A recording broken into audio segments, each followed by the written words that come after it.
आप सभी को हरियाली तीज की हार्दिक शुभकामनाएं। भगवान शिव और माता पार्वती की कृपा से आप सभी को अखंड सुहाग मिले, आपका वैवाहिक जीवन खुशियों से भरपूर हो। हरियाली तीज केवल एक व्रत नहीं, भगवान शिव और देवी पार्वती के दिव्य पुनर्मिलन का उत्सव है। यह वह दिन है जब पार्वती जी की भक्ति और तपस्या ने आखिरकार शिव जी को जीत ही लिया और उनका विवाह शिव जी से हो गया।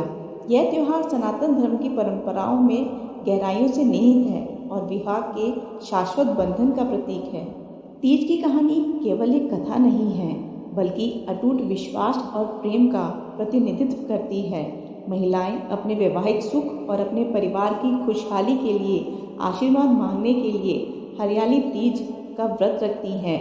यह व्रत एक पत्नी के समर्पण और शक्ति का प्रमाण है, जो देवी पार्वती के शिव की पत्नी बनने के दृढ़ संकल्प को दर्शाता है।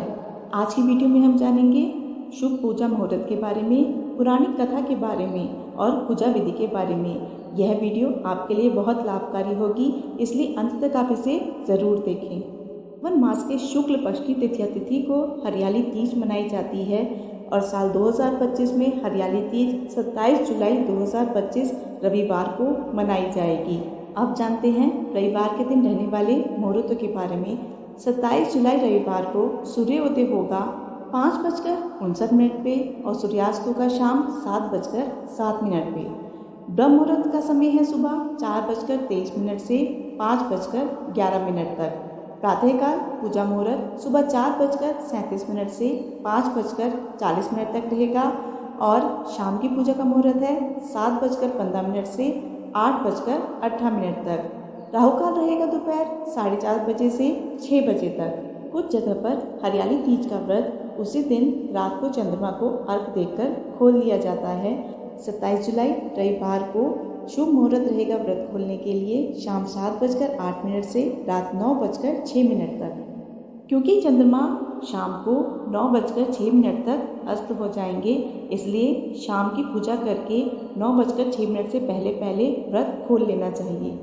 वहीं कुछ जगह पर महिलाएं अगले दिन सूर्य की पहली किरण के साथ पूजा कर कर व्रत खोल लेती हैं। तो आपके यहाँ जैसी परंपरा चली आ रही हो, आप उसी का पालन करें। आइए पूजा विधि के बारे में जानने से पहले सुनते हैं प्राचीन हरियाली तीज की व्रत कथा। शिव जी ने पार्वती जी को उनके पूर्व जन्म का स्मरण कराने के लिए तीज की कथा सुनाई थी। शिव जी कहते हैं, हे पार्वती, तुमने हिमालय पर मुझे वर के रूप में पाने के लिए घोर तप किया था, अन्न जल त्याग दिया था, पत्ते खाए, सर्दी गर्मी बरसात में हर प्रकार के कष्ट सहे। तुम्हें अपनी कुछ भी सुध ना थी, तुम तो केवल तपस्या में ही लीन थी। इतनी घोर तपस्या के कारण तुमने कितने शारीरिक कष्ट भी सहे। यह देखकर तुम्हारे पिता बहुत दुखी हो गए। वह तुम्हारे लिए क्या करें, उन्हें कुछ भी समझ नहीं आ रहा था। तभी नारद जी तुम्हारे घर पधारे और कहा, मैं विष्णु जी के भेजने पर आया हूँ।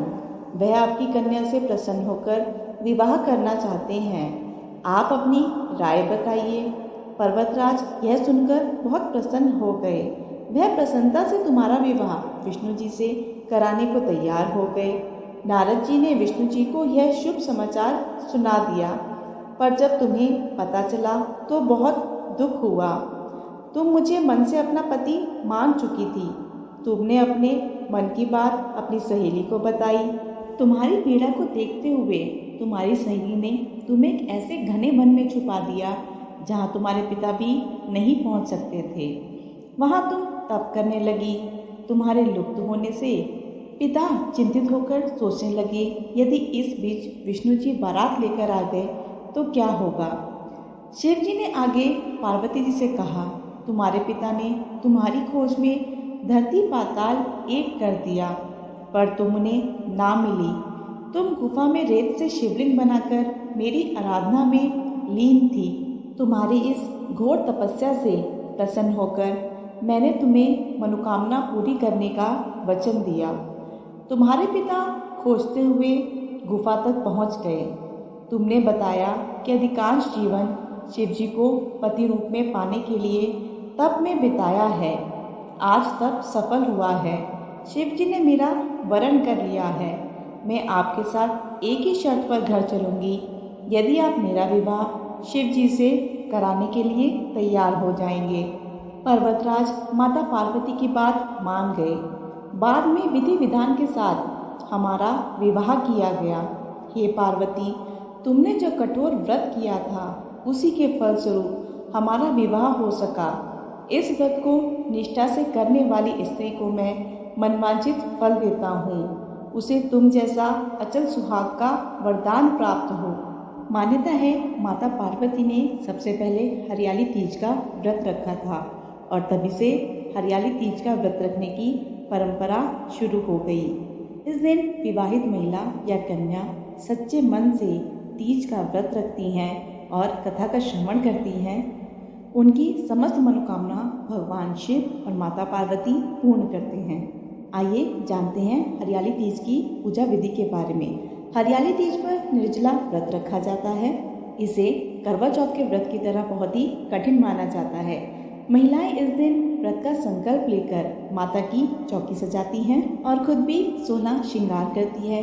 कुंवारी कन्याओं को भी इस दिन हरे रंग का उपयोग करना चाहिए। हरे रंग के वस्त्र पहनकर और आभूषणों का प्रयोग कर कर अच्छी तरह सज संवर कर भगवान शिव और माता पार्वती की पूजा करनी चाहिए।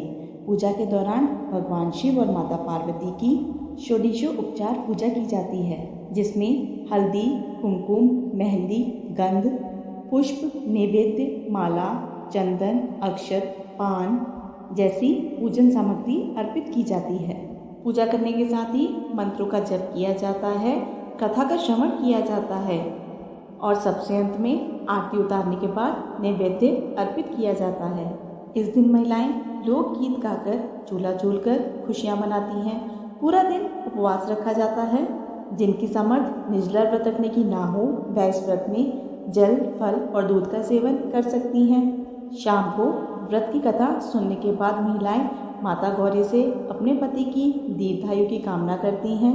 वहीं कुंवारी कन्याएं भगवान शिव से मनचाहे जीवन साथी की कामना करती हैं और फिर एक बार फिर से विधि विधान से पूजा करके कथा का पठन या श्रवण करती हैं। कथा के समापन पर घर में उत्सव मनाया जाता है, जिसमें भजन, लोक नृत्य होते हैं और पूरा दिन वह महिलाएं जो बिना भोजन और जल के व्रत रखती हैं उन्हें अगले दिन स्नान करके पूजा करने के बाद व्रत खोलना चाहिए।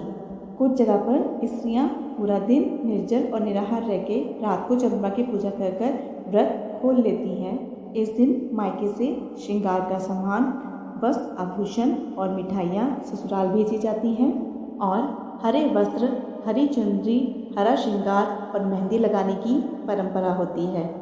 इस दिन सुहाग की सामग्री भेंट में देने से सुहाग की लंबी उम्र होती है। कुंवारी कन्या को भी सभी मनोकामनाओं की पूर्ति के साथ अच्छे गुणों वाला पति मिलता है। तो इस प्रकार से हरियाली तीज की पूजा की जाती है। ध्यान रखें, किसी भी व्रत को करते समय मन में श्रद्धा अवश्य हो और उस दिन आप अपने सामर्थ्य के अनुसार कुछ ना कुछ दान अवश्य करें और यह दान किसी योग्य व्यक्ति को दें, क्योंकि योग्य व्यक्ति को दिया हुआ दान ही सफल माना जाता है। अयोग्य व्यक्ति को दिए हुए दान से अब तक किए गए दान का पुण्य नष्ट हो सकता है। इसलिए आप इस बात का भी विशेष ध्यान रखें। माँ पार्वती को श्रृंगार की सभी सामग्री अर्पित करने के साथ ही उन्हें सिंदूर भी अवश्य लगाएं। सुहागिन महिलाएं इस सिंदूर को अपनी मांग में भी भरें और माता पार्वती से अपने परिवार की सुख समृद्धि की, अपने पति की दीर्घायु की कामना करें। तो ये थी आज की वीडियो। अगर आपको वीडियो अच्छी लगे तो वीडियो को लाइक ज़रूर कीजिएगा।